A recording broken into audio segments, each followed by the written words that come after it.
Eastern Illinois head coach Chris Wilkerson, the Panthers, coming off a loss to Illinois State this past week. They're going to open OVC play at Murray State.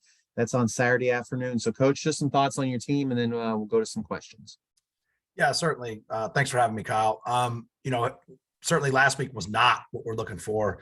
And the big story of the night certainly was turnovers for us. 5 turnovers that led to 21 points, 2 pick sixes, and a fumble that they recovered inside the 5-yard line. So, we were right where we wanted to be after the first quarter, but the second and third quarters certainly put us in a situation that we were unable to come back from. And it won't matter who we're playing if we turn it over 5 times and give our opponents 21 points off of those turnovers. So that's the good news. And we know we've got to clean that up. It's been an emphasis since we got here in January about taking care of the football and the turnover margin.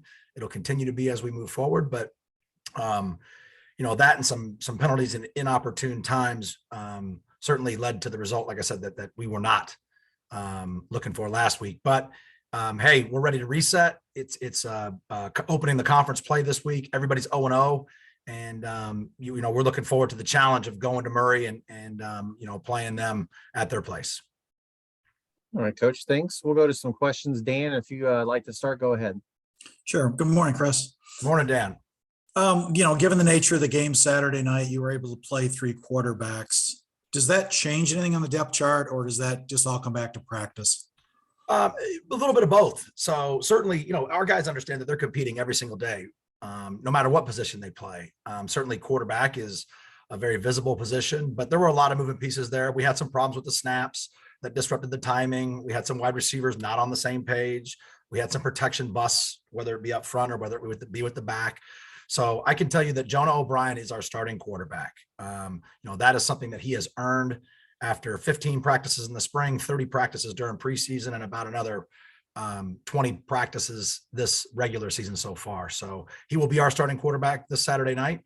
There may be an opportunity for somebody else to play, and that may happen early in the football game. So, but right now, Jonah O'Brien is absolutely our starting quarterback. You mentioned the bad snaps, and I know Elk's injury has had a lot to do with that. How do you deal with that, I guess, going forward, and are you reshuffling things? Yeah, so Jack Valente did a phenomenal job and tried to step in and play offensive center for us on Saturday night. Really did a pretty good job from an assignment standpoint, front identification, making the right line calls, and the majority of the snaps were on point. But unfortunately, there were those 6 or 7 snaps that really caused some massive disruption to the play. So we're going to continue to work with Jack, and we know that he's capable of doing it, but he needs to do it on a more consistent basis. But Mikey McNicholas will actually start at center for us, and Jack will slide back to his right guard position this weekend as we start the game. We also certainly expect at some point to get Ivan Gleiser back, who has been our offensive center all spring practice and early during preseason before sustaining a concussion. And to be honest with you, we also have a plan B. And if we're having some problems with the snaps, the ability to get underneath the center and still run the majority of our offense is something that we have to have in place now going forward. I got one more for you, then I'll turn it over to Kyle. Murray has played 2 FBS schools, and Jacksonville State, as we know, is headed in that direction. So does that make it more difficult to evaluate them on film, or not necessarily the case? No, I mean, a lot of us have played, FBS schools, and they just happen to have played 3, to open the season. So they're certainly not where they want to be. And I know they've sustained some injuries as well, but Coach Hood and his staff have done a phenomenal job, talking to the guys here and looking at the video over the last couple of years. It seems like EIU and Murray have played each other a ton of times. Ironically, it sounds like our players know exactly where the locker room is and exactly what it looks like. And it's almost home away from home. So we're just looking forward to the opportunity of getting a chance to play our conference opener, and certainly traveling down to Murray where, like I said, I know Coach Hood and his staff have done a phenomenal job. And I know they've got a really good football team. Thanks. As always, I appreciate your time. Yeah, Dan. Thank you. Yeah, you said too, 0-0 in the conference. The same thing with the Racers. They've the tough schedule.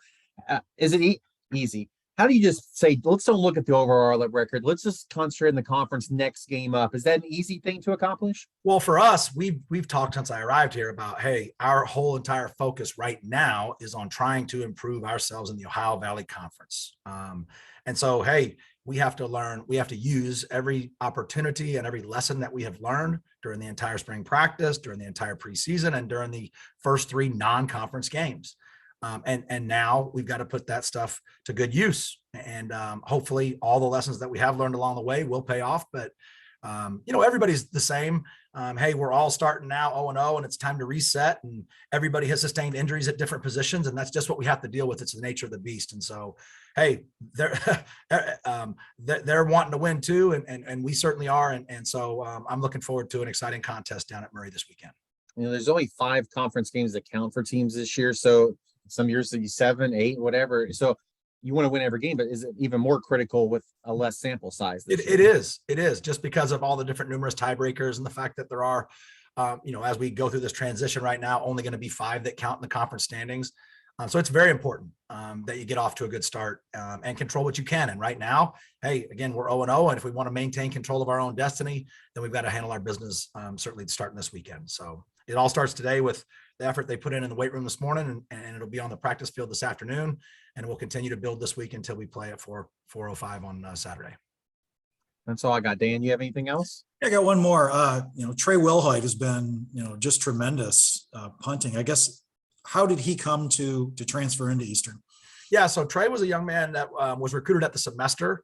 So they had already signed him in the signing period as a junior college transfer. And when I arrived here, I got to know Trey very quickly. I knew that he had led the junior college nation in punting last year.